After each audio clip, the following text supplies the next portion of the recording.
근데 정찬성이는 어때요? 아 토프리하든 쇼도르든 은간우든 몰라. 난 전략 똑같아. 파이트 IQ 똑같아. 5대씩 때리고 맞기로 하자. 그걸로 간 거야. 그러니까 찬성이가 지금 14명을 UFC 컨텐더를 내보냈는데 14명 다 걔가 내보내는 100% 명중률로 누구나 실패를 할 수밖에 없는 게, 결과적으로도 누구나 다 실패를 한 게 치고받기를 하라고 시키는 거야. 그냥 나가서 누가 더 맷집 좋은가. 그럼 서양 애들이 맷집도 더 좋고요, 안아골절도 더 안 오고요, 골격도 좋고 힘도 좋고 스피드도 좋아요. 다니엘 코미오가 경기 중 고석현을 극찬하고 대회 인터뷰에서 랭커 무조건이라고. 이러는데 그 립 서비스예요. 왜 그러냐면 그 국가에서 좀 뽕차라고, 일부러 그 국가에서 영웅화 히어로화 시켜주려고 일부러 접대 멘트를 해주는 거야. 왜냐면 그걸로 좀 신화를 만들어야 거기에서 유입되는 시청자들도 많아지고 그 국가에서 스타로 만들어주려고 일부러 좋게 말해주는 거야. 랭커는 뭐 충분히 그건 당연히 될 것 같아 보여요. 일단 키 큰 애들은 고석현이 쉽게 잡아. 원래 키가 그 정도로 큰 애들은요, 지금까지 고석현이 키 큰 애들 3명부터 봤었잖아요. 190 이런 애들이 그러니까 둔하고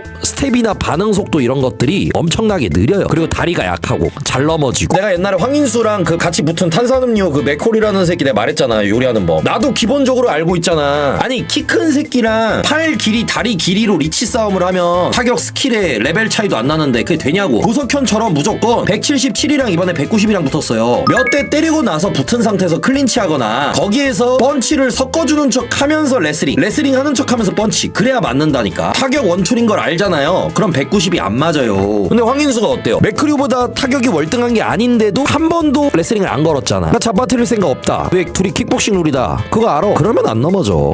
부장님 정찬성은 그걸 티칭을 안 한 걸까요? 맥코리 준비 전. 이런데. 근데 내가 정찬성은 말했지만 이 시대적으로 그게 맞아 떨어진 방법이었지만, 나쁘게 말하자면, 부정적으로 말하자면 그게 그냥 얼굴 대주고 그냥 나 5대 맞을 테니까 너도 2대 맞아줘라. 나는 뻑일 테니까 네가 마탱이 가면 내가 이기는 걸로. 그런 그냥 개싸움이에요. 그러니까 나 달려갈게. 나 무작정 돌진이다. 내가 최대한 버틸 거야. 그래서 한 5대 8대 맞아.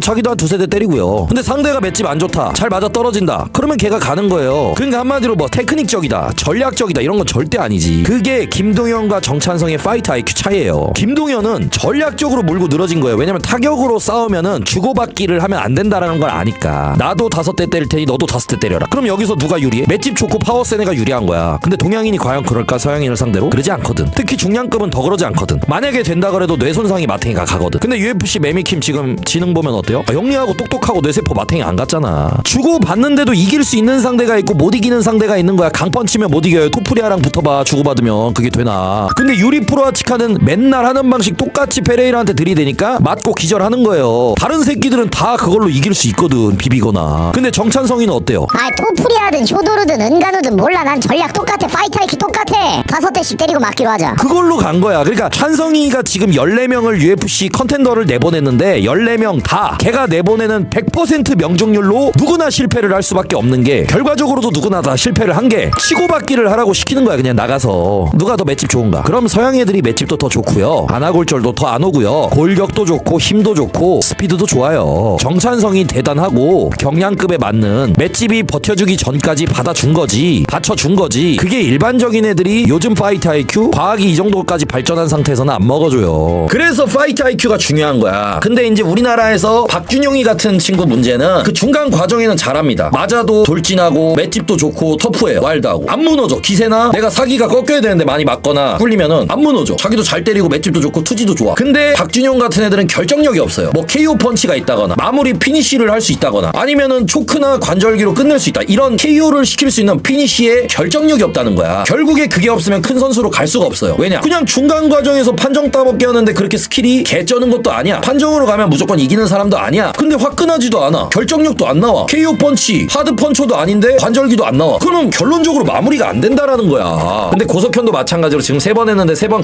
경기 다 똑같이 나왔잖아요. 솔직히 피니쉬를 시켜줘야 돼. 합입같이 파운딩으로 개작사를 내가지고 KO로 끝내던지 레프리 스탑이 가던지, 아니면은 치마인프처럼 피니쉬로 목을 조르든지 턱을 졸라서 보내버려야 돼요. 그게 아니면 이렇게 7경기 8경기 이기죠. 그냥 옛날 김동현처럼 재미 더럽게 없다 그렇게 된단 말이야. 하비비 파운딩 꽂는 거 보면은 그러니까 너무 폭력적이야. 쟤랑 붙으면 안 되겠다라는 생각이 들어요. 왜냐면 많이 다치게 만드니까. 그리고 너무 잔인하게 패니까. 나는 이제 고석현 선수 스타일에 그게 조금 입혀지면 좋을 것 같고, 잔인하다는 느낌은 안 들어. 그러니까 순둥순둥하다, 순수하다, 순박하다, 착하다 이런 느낌이어서 결국에 길고 길게 끌고 가면 판정승으로 이기겠다라는 느낌이란 말이지, 고석현은. 근데 이제 하비비나 치마이프 같은 경우 보면 저 새끼들이랑 싸우면은 크게 다치겠다, 두렵다, 잔인하다, 난폭하다, 너무 폭력적이다 이런 게 느껴진단 말이야. 그러니까 어디 병신 만들잖아. 일부러 설레로 공포를 심어주는 거지. 그래서 나는 뭐 박준용이나 고석현이 그러니까 부정적으로 욕하는 게 아니에요. 우리나라에서는 그 두 사람이 제일 잘하고 있고 제일 가능성도 높고 좋은 기량이 맞아요. 맞는데 결국에 말하는 거는 결정력이란 말이지. 결정력이 없는 애들은 맨날 판정으로 가요. 그러니까 한 방이 없는 거거든. 그러니까 잠식시키질 못하는 거지. 근데 이 확률상 봐봐요. 정찬성이가 UFC 내보내려고 컨텐더로 준비시킨 애가 14명이에요. 14명 무려. 근데 14명이 백발 백중이라고. 14명 다 졌어요. 다 실패했고. 그러니까 파이트 IQ랑 과학 접근 방법이, 코칭이 아직도 주먹 9구식 옛날 6.25 시대 인천 상륙작전 메가더 장군 나왔을 때 그때 방법으로 들이받고 있다니까. 그러니까 정찬성이가 어쩌다가 더스틴 포일이 한번 이긴 거 가지고 그 방법으로 아직도 들이대고 있으니 당연히 14명이면 이제 다행이지. 70명이든 90명이든 걔네가 이길 수 있겠냐고. 김연경 같은 경우 보면 어때요? 선수들을 휘어잡을 수 있는 포스가 있잖아. 카리스마가 있잖아. 모든 게 명령이잖아. 밑에 애들이 복종하잖아. 근데 정찬성이 보면 어때요? 사람들한테 설득하잖아. 고소하잖아. 부탁을 하잖아. 근데 그 상대방들이 안 들어줄 뿐이지. 근데 그에 대한 결과가 어때요? 14명 출전에 14명 다 졌어요. 그래서 고석현이 이번에 이긴 것뿐만이 아니라 준비 과정에서 뭐 슈퍼챗이나 후원 받는 것도 있고 끝나고 받는 것도 있고 민심이든 응원이든 돈하고 민심을 같이 챙기는, 거기에다가 김동현이랑 큰 미디어가 밀어주고 있는, 그게 황인수랑 전찬성이랑 완전 대비되고 있는 거야. 정찬성도 그 정도 사이즈가 돼요. 더 될걸? 구독자 120만 정찬성이. 그래서 황인수를 밀고 있죠. 김동현도 구독자 105만 고석현을 밀고 있어. 근데 둘 다 결과가 달라. 민심이 달라. 응원이 달라. 이미지가 달라. 거기에다 파이트 IQ까지 다른 거야. 정찬성 타단체 선수 빼가는 거. 근데 빼가도 뭐 완성이 돼야 되는데 지금 안 되잖아. 파이트 IQ가 안 된다니까. 옛날에 그 삼국지에서도요, 책사가 제일 중요했어. 이 대가리를 잘 써야 돼. 대가리. 이 뇌세포를 잘 써야 된다니까. 아니 뇌를 안 쓰고 그냥 직진만 하면은 그 삼국지에서 전쟁에서 그게 되냐고. 안 그래요? 옛날에 제갈공명이나 왜 존재했냐고. 책사가 있어야 될 거 아니야. 지 왜 전략이 없이 그냥 앞으로 돌진만 해가 뒤지게 두들겨 맞으라고 지시하니까 못 이기잖아. 강고님, 근데 전 김동현 깨름직하던데 밑에 있던 박시원, 황인수, 유주상 등 안 좋게 얘기하면 뭐 있는 것 같긴 합니다. 그런데 아니 조직 생활을 하면 무슨 얘기는 나올 수밖에 없다니까. 그러면 제자들이나 내 밑에 있는 동생들을 그 사람들 입맛 좋게 비위만 맞춰요? 내가 더 많이 알고 내가 리드하고 복종시켜야 되니까 내 밑으로 찾아오는 거야. 내가 형이다, 선배다, 감독이다, 코치면 내 밑에 애들이 나를 싫어하는 건 당연해요. 왜냐? 강제적으로 운동을 시켜야 되니까. 복종을 시키고 명령을 하고 얘를 일방적으로 조져야 돼. 그럼 얘는 나를 당연히 싫어해. 아니 어디 레슬링부 들어가봐요. 어디 엘리트 운동 들어가봐요. 걔네 선배들, 코치들, 감독들을 좋아할 것 같아? 당연히 싫어하지. 우리는 회사 다니는데 상사들을 좋아하냐? 대표들을 좋아해? 저런 새끼들, 사회생활을 잘 많이 못해본 새끼들은 걔네들이 김동현을 싫어했다, 뒷담화했다고 김동현이 좋은 사람이 아니라고 얘기하는 애들도 있단 말이야. 그게 아니라 운동에서는요, 체육은, 군대랑 체육은 폭력이 필요해요. 말을 안 들으면 뒤지게 맞아야 돼요. 근데 때리지도 않고 갈구기만 했는데도 지랄한다. 어디 조직하고 단체 생활에서도 그런 일은 일어날 수 있어요. 다만 잘못 있는 건 내 옛날에 강영욱도 얘기했지만 유명한 사람이 죄야. 왜냐면 유명하면 책 잡히면 이미지적으로 손해보잖아. 김동현이 유명하지만 않았어도 지금처럼 피해볼 일은 없었어요. 근데 너무 잘 나가니까, 너무 메이저로 가다 보니까 욕을 먹는 거예요.